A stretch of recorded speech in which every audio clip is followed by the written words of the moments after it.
Paf, la gaffe, il y a un truc quand même. Hein. Et oui, il y a un truc, Thomas, puisque c'est le nouvel auteur de Gaston Lagaffe, dont le nouvel album sort aujourd'hui. Bonjour Delaf. Bonjour. Merci beaucoup d'être avec nous. Alors quand même, j'ai envie de le dire, c'est un événement dans le monde de la télé, un événement dans le monde de la BD, puisque le dernier album est sorti en 96. Ça fait 27 ans qu'on attend le retour de Gaston Lagaffe. Ça va, pas trop la pression?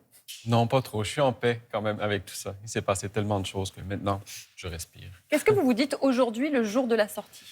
Que c'est l'aboutissement de 4 années de travail sur un seul album de 44 planches. Donc, c'est une journée de célébration pour moi. À un moment donné, j'y croyais plus trop. Et là, il est là. Il existe. Gaston Lagaffe, c'est 32 millions d'albums vendus, 21 tomes déjà sortis, donc le 22e qui sort aujourd'hui, 27 traductions dans le monde. C'est qui Gaston Lagaffe pour vous? Pour moi, Gaston Lagaffe, c'est un personnage qui est toujours très moderne. Gaston, c'est le gars bienveillant, c'est le gars gentil, plein de belles valeurs, défenseur des animaux. C'est un écolo avant l'heure. À côté de ça, au travail, c'est une catastrophe complète. En fait, Gaston, il n'est pas fait pour la vie de bureau. Pour lui, classer du courrier en retard, c'est quelque chose qui, je dirais, il n'est juste pas fait pour ça. Donc, il procrastine, il rigole, il joue, il dort. Mais Gaston, en fait, c'est un faux paresseux. Est-ce que c'est pas lui qui a raison, finalement? C'est ça. En fait, il fait en sorte que, comme lecteur, on questionne notre propre rapport au travail, notre rapport à la pression aussi. On est dans une société qui nous en demande tellement tout le temps. Gaston lui refuse d'aller là-dedans et lui, il veut s'amuser.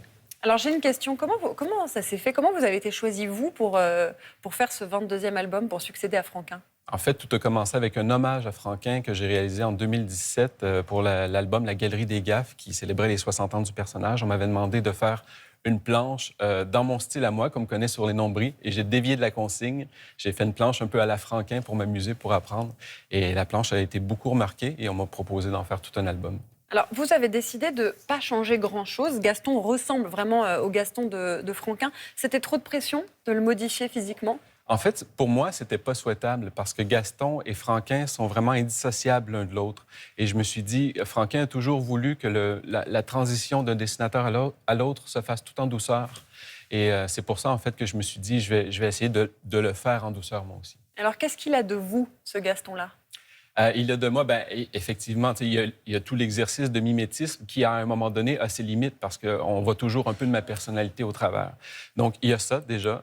Il y a aussi le fait que, dans ma série Les Nombris, ce que j'essaie de faire, c'est toujours de lier les gags ensemble pour créer une longue histoire. Donc, il y a un peu de ça aussi dans Gaston. Je me suis servi d'un petit personnage que Franquin avait créé pour raconter tout un hommage à Franquin et à Gaston. Alors, on retrouve Gaston, on retrouve Fantasio, mais il y a quand même des thèmes qui sont des thèmes de société. Vous parlez de pandémie, d'écologie. Comment vous avez voulu le rendre un petit peu plus actuel? C'est-à-dire que le fait que ça se passe quand même dans les années 70, pour moi, c'était important parce que... Oui, parce qu'il reste dans les années 70. Oui, parce que Franquin, en fait, donnait un peu sa critique de la société au travers de Gaston. Il s'est passé tellement de temps entre les derniers gags signés Franquin et maintenant que j'avais pas envie de lui mettre des mots dans la bouche. J'avais envie de rester le plus fidèle possible, mais je me suis dit qu'on peut très bien rester dans les années 70 et faire de petits clins d'œil à notre époque. C'est un Gaston un peu moderne. Alors, comment vous faites? Est-ce que vous écrivez d'abord les gags et ensuite vous dessinez? Comment ça se passe? Oui, toujours l'écriture d'abord. En tout cas, dans mon cas, moi, je sais que Franquin, lui, ses gags naissaient souvent d'une envie de dessin. Donc, il se disait, aujourd'hui, j'ai envie de dessiner une girafe, par exemple. Mais quel gag je vais faire autour d'une girafe? Donc, j'ai essayé de me mettre un peu dans cet esprit-là et de me dire, OK, qu'est-ce que j'ai envie de dessiner? Par exemple, si tous les animaux du zoo débarquaient à la rédaction, comment on peut justifier ça? Et donc, après, le dessin arrive et ça se fait. C'est un processus très organique, très instinctif. Il n'y a pas de recette, en fait. C'est du cas par cas. Il y a une petite polémique quand même autour de la sortie de cet album, puisqu'il n'a failli jamais sortir. La fille de Franquin a attaqué en justice les éditions Dupuis,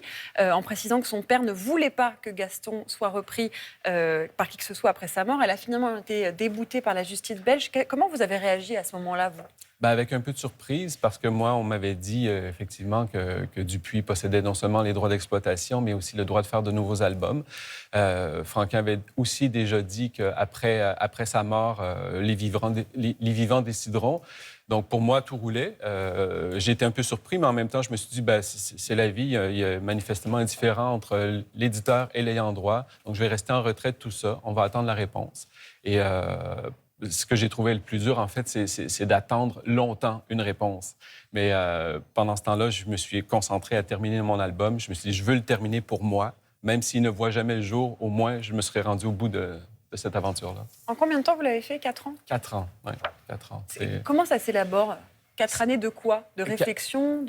Oui, 4 années de réflexion. La première année, en fait, c'était une année où je me suis dit, est-ce que je suis capable, premièrement? Et c'est ce que j'ai dit à l'éditeur. J'ai dit, je veux bien essayer, mais pour ça, il faut se donner les moyens, il faut se donner le temps de le faire aussi. Et donc, au début, j'ai tout relu. Gaston, ça tient sur à peu près 21 tomes. 21 tomes, 900 gags, et j'ai tout relu plusieurs fois. J'ai pris des tas de notes. Je me suis fait un peu mon propre cahier des charges, mais aussi mon cahier d'envie. Je me suis dit, qu'est-ce que j'ai envie d'y mettre dans cet album-là? Il y avait tellement de choses. À un moment donné, c'était le plus difficile, ça devenait de faire le tri dans toutes ces envies-là. Vous étiez fan de Gaston? Très fan. Quand vous étiez petit? Ben oui, moi, j'ai découvert Gaston à 9-10 ans. J'avais un chandail Gaston que j'adorais. Je dormais avec mon chandail Gaston. Je me déguisais en Gaston à Halloween. Pour moi, Gaston, c'était très, très important. C'est le personnage qui m'a donné envie de faire de la BD. Alors, qu'est-ce que ça vous fait, justement, de voir, vous, le fan de Gaston, de voir ça avec votre nom dessus? C'est un peu surréel. On dirait qu'il y a une partie de moi qui réalise pas toujours ce qui se passe, mais en même temps, ben, c'est ça, il existe et je me sens très, très privilégié d'avoir pu passer 4 années avec mon personnage favori. Est-ce qu'il y a un autre personnage que vous aimeriez reprendre, si je vous dis un autre classique de la bande dessinée? J'ai jamais pensé en termes de reprise. En fait, c'est très curieux que je me retrouve à reprendre une série. Pour moi, c'était pas du tout dans mon parcours. C'est un bel accident de parcours, mais évidemment, il y a plein de séries. Pour moi, les classiques, c'est Astérix, c'est Is No Good, c'est Lucky Luke, les Schtroumpfs, tout ça. Et effectivement, si on m'avait proposé une reprise de ça, j'y aurais pensé. Je ne sais pas si j'y serais allé, mais j'y aurais pensé. Mais enfin, c'est déjà terminé.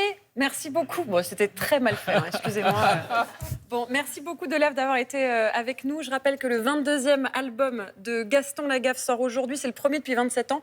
Il est très bien, je l'ai lu. J'ai vraiment bien aimé. Vous voyez, j'ai fait plein de petites annotations. Merci beaucoup Delaf. Ça s'appelle Le Retour de Lagaffe. C'est chez Dupuis. Merci. Merci.